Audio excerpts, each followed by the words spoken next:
સ્વાગત છે તમારા લોકોનું દુબઈ ટ્રીપ ડે 3માં. આ દિવસ અમને લોકોને મળ્યો તો ફ્રી, તો મેં અને મારા પપ્પાએ વિચાર્યું કે શોપિંગમાં ટાઈમ પાસ ના કરીને અમે લોકો ચાલ્યા ગયા મ્યુઝિયમ ઓફ ધ ફ્યુચર.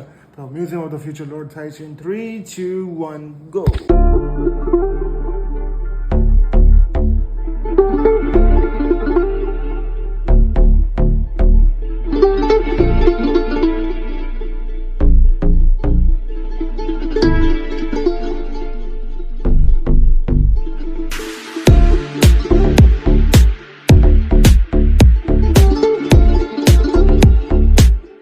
કેમ છો બધા? આજનું મેં વ્લોગ સ્ટાર્ટ કર્યો છે ફ્યુચર મ્યુઝિયમની અંદરથી, અને અત્યારે હું છું ચેપ્ટર 4માં, જે છે હેલ ઇન્સ્ટિટ્યૂટ, જેમાં અલગ અલગ સ્પીસીસના DNAs રાખવામાં આવ્યા છે આ લોકોને.